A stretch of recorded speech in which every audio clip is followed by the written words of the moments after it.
La question du mariage pour tous, à nouveau au cœur du débat politique, elle divise la droite. Certains, comme Nicolas Sarkozy, souhaitent abroger la loi Taubira. La loi Taubira, pour que les choses soient claires et nous en débarrasser tout de suite, devra être réécrite de fond en comble.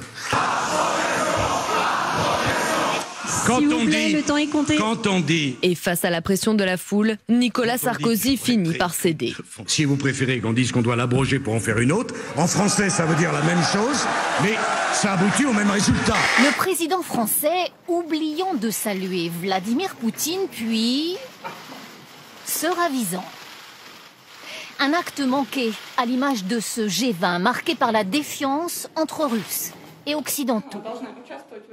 Un dialogue glacial alors que l'homme de Moscou est accusé d'attiser le conflit en Ukraine. Il y a beaucoup de gens qui ne reconnaissent plus leur pays. Voilà. Ils sont malheureux, ils ne reconnaissent plus leur pays, ils ont l'impression que ce n'est plus la France. Ils sortent dans la rue, ils ont changé de continent, leurs enfants vont à l'école, ils ont changé d'histoire.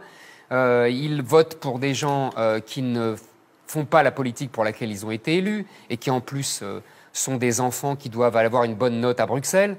Toujours aucune trace en ce lundi matin du félin repéré en Seine-et-Marne la semaine dernière. Vous le savez désormais, il ne s'agit plus d'un tigre, mais les recherches continuent quand même. S'il s'agit bien d'un fauve, voire d'un tigre, on peut s'attendre à tout dans les prochains jours. Il va avoir très faim. Et là, à ce moment-là, il va devenir dangereux. Il s'attraquera plus volontiers un chat, un chien, des oiseaux dans un premier temps. Un enfant, effectivement, quelqu'un qui crie. Un félin confondu avec un tigre de plus de 100 kilos. Sur Internet, la situation amuse les réseaux sociaux où parodies et détournements rencontrent un vif succès. Lui, c'est Al Roker, le présentateur météo de NBC. Il vient d'établir un record du monde. Pendant 34 heures d'affilée, de mercredi 22h jusque ce vendredi matin 8h, il a fait ses bulletins météo, retransmis sur l'antenne ou en streaming, avec juste 5 minutes de pause réglementaire toutes les heures. Un mannequin taille 36 qui tend les bras dans des collants grande taille.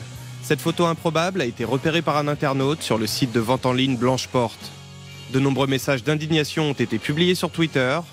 L'entreprise de vente par correspondance basée à Tourcoing a fini par s'excuser et a retiré la photo de son site ce week-end.